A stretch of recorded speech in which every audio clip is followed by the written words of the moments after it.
টিমের জন্য কন্ট্রিবিউট করাটা ইম্পর্টেন্ট, অবশ্যই থ্যাঙ্কস টু আল্লাহ, আলহামদুলিল্লাহ টিমের জন্য কন্ট্রিবিউট করতে পেরেছি। আর টুর্নামেন্টের মাঝপথে আছি, অবশ্যই লং ওয়ে টু গো, যাতে পুরো টুর্নামেন্টে আমরা আমাদের অ্যাজ এ টিম হিসাবে প্রসেসটা ফলো করতে পারি, এটাই ইম্পর্টেন্ট। না আলহামদুলিল্লাহ, যেটা বললাম অবভিয়াসলি টিমের জন্য কন্ট্রিবিউট করাটা আমার সবসময়, আমি এটা ফিল করি মন থেকে, এবং টিমের জন্য বললাম যেভাবে টিমের জন্য কন্ট্রিবিউট করতে পারি এবং টিমের যদি ওটা কাজে লাগে অবশ্যই নিজের কাছে খুব হ্যাপি লাগে। এবং অবভিয়াসলি আলহামদুলিল্লাহ টিম হিসাবে আমরা ভালো করতেছি, যেটা বললাম যে হাফ অফ দ্য টুর্নামেন্ট আছে, লং ওয়ে টু গো ইনশাল্লাহ। না অবভিয়াসলি আগের ওপর যখন আমি নেমেছি খুশদিল বলতেছিল যে এখান থেকে জেতা সম্ভব। লাস্ট ওভারে যখন রাব্বি ভাইয়ের সাথে আমি ছিলাম, রাব্বি ভাইয়ের আমি কথা বলতেছিলাম, রাব্বি ভাই ওই বিশ্বাসটা অবশ্যই, যেটা বললাম থ্যাঙ্কস টু আল্লাহ, রেসপেক্ট দেওয়ার মালিক আল্লাহ।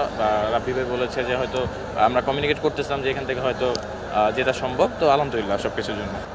খুব একটা ফলো করা হয় না, হ্যাঁ সামটাইমস, বাট আমার কাছে মনে হয় যে খুব বেশি একটা ফলো করি না। না টু বি অনেস্ট, দেখেন বাংলাদেশ হচ্ছে ক্রিকেট ইমোশনাল কান্ট্রি, সো এটা হতে থাকবে এবং হবে, এটা স্বাভাবিক। আমার কাছে মনে হয় যে মাঠের খেলাটা কতটুকু ভালো হচ্ছে এটার উপর অনেক কিছু ইম্পর্টেন্ট, এবং অ্যাজ এ প্লেয়ার হিসেবে আসলে আমরা কতটুকু কন্ট্রিবিউট করতে পারতেছি, কোনো সময় খারাপ হয় কোনো সময় ভালো হয়, বাট প্রসেসটা মেনটেন করা ইম্পর্টেন্ট। আর অবশ্যই অবভিয়াসলি বাংলাদেশের ক্রাউড অনেক ইমোশনাল আমাদের ক্রিকেটের প্রতি, তাদের অবশ্যই থ্যাঙ্কস জানাতে চাই, তাদের এই ইমোশনের জন্য হয়তো ক্রিকেট আরও এগিয়ে যাবে।